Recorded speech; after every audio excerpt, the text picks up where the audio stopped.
Gentlemen and scholars, welcome to today's video where I'm going to be discussing some of the cultural differences between the US and Europe and how both of them are trying to stand to gain from having a bit of a brain drain from one another. So without further ado, let me get into it.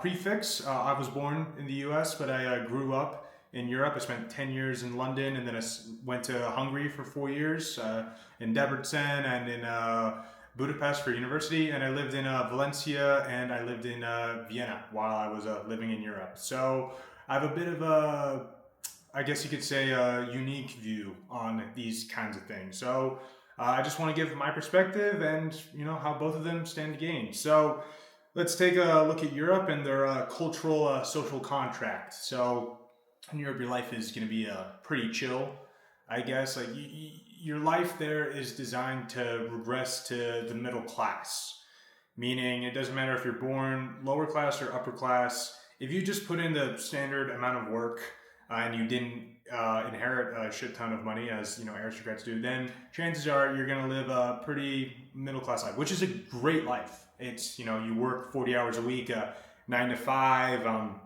You make like 40,000, 60,000 euros a year, like at the height of your career, depending on where you are. It's not that bad. Like maybe your wife has a job or a part-time job. Your kids, they'll be able to grow up. They'll speak multiple languages. They'll have a pretty good schooling, all things considered. You can go on a couple of holidays a year, usually in the continent. So these things could be like, if you're German or English or Austrian or something like that, it's usually to Croatia, Greece, Spain, inexpensive, but overall something that most people do not get. Speaking globally, of course, this is Europe. You do not have that much of a problem. There's not a big problem of taking money from the government, if that makes sense. Like in England and in the US particularly, like there's a stigma of like, oh, they're on benefits, they're welfare queen, they're making money off the government. Europe, no such thing. It's like, yeah, you have 3 kids, of course, and the government's offering you money, of course you're gonna take it. The same way how it's like you go to your job in Europe and you're like, hey boss, I worked, 12 hours extra this week. It's like, you're a fucking idiot. Like, why? You're not going to get anything from it. That being said, it's very different from the United States, where from the age of 5 you are bred for productivity and to work. They don't really care about geography, culture, making you a rounded pupil, human being, citizen, anything like that. It's, oh, you're good at math, let's stick you in AP math and hopefully you'll get a scholarship somewhere. Oh, you're good at sports, you do that. Oh, you're good at English, good luck. But there's a lot more opportunity there. Like if you can get even with how it is structured today, if you can make your way out of the lower class, eventually you can get to middle class or even upper class. There's a lot more social mobility, but there's a caveat. There's no safety net. If you fuck up in the United States, there is no bailout. There is no, okay, here's your reno and your 3-bedroom house. It's, if you fuck up, you fuck up. But if you fuck up, you can make it all back. In the US, you can get a lot further by working smarter and working harder, whereas that does not exist in Europe. So Europeans coming to America, that is not a new concept. The United States would not exist without Europeans, or at least the United States that we know of. Of course, there were people there before, but from the early Dutch and English settlers to the waves of immigration in the 19th and early 20th centuries, there has always been Europeans come to America because they realized, listen, in Europe, you're going to live a good life. Even back then, like it was relatively good. But in America, you can risk it all and have an incredible life. There's so much opportunity. And that's still the case for today. Regardless of what you want to say about the United States, it's still the place with the most opportunity on the entire planet. That is the United States, regardless of, the things going on. If you look at a global scale, the US is where you want to go. Of course, you can look at China, you can look at Singapore, there's a lot of opportunities arising in Latin America, but the status quo has remained the same for about the last 150 years. So Europeans know this. They've seen the good, they've seen the bad, they've seen the ugly of the United States. And the ones who are still willing to take that risk are the ones who are like, okay, I'm going to make it. I'm going to go to the US, I'm going to work hard, and I'm going to fucking grind, and we're going to make something happen. So, and they're, honestly, when they come to the US, they culture mog everyone. It's like they come and okay, you get two people. Let's say John, born and raised in Michigan, moves to New York to start his career, and Claude from France. John, went to a normal school. He, did okay. He went to university, studied one thing. He's very good at math or whatever, and he's never really been outside the country. Maybe went to Cancun on spring break or some shit like that. Claude from France speaks 2 or 3 languages, French, English, and German or something. He's been to 20 different countries by the time he turned 18. He is cultured. He knows what wines pair with what. And not only that, he's got the education in Europe. The education is, at least the same standard as the U.S. across the board.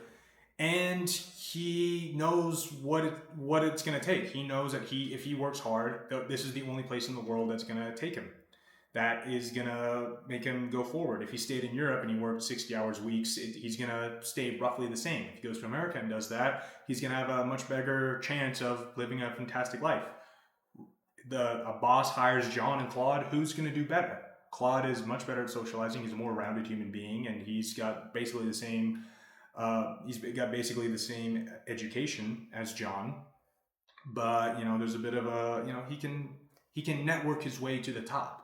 Not only that, chicks love him. Chicks love European guys, especially American chicks. It doesn't really work the other way around.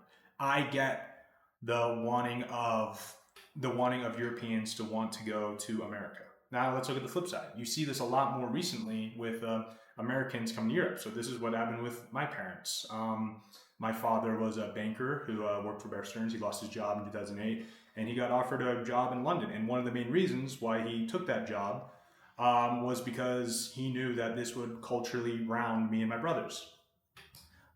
We would have a lot more access to people from around the world. We would have a lot more access to different countries. We would go to Spain and Croatia and Germany and all these other countries for like half-term breaks and for summer holidays and things like that. More and more Americans are choosing to come to Europe because, unfortunately, the trade-off of living in America just isn't the same as it used to be.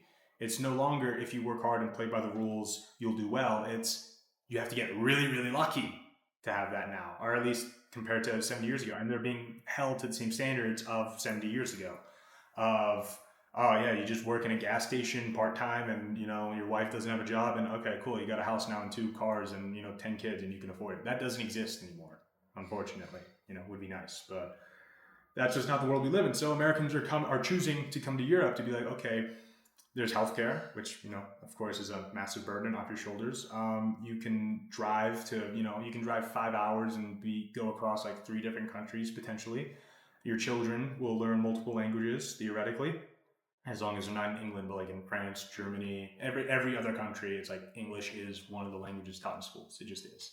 Every European speaks English, or at least ones in metropolitan areas, and it's just a better quality of life. You're going to be healthier by the time you die. Like you don't have to be as stressed. You don't have to work 60 hours a week just to put food on the table. You can work a cool job, and like that's enough for a lot of people. So the way I would say it is, if you are middle class, lower class, American, then Europe could theoretically be the move. You can live a great life, honestly. But on the flip side, if you're a European and you want more out of this world, and your parents, your grandparents, your great grandparents, they never really made much, or they all regress to the mean, to the medium, to the middle class, then I understand, like, okay, you want to make something of yourself, you have to leave Europe because the opportunity just isn't there.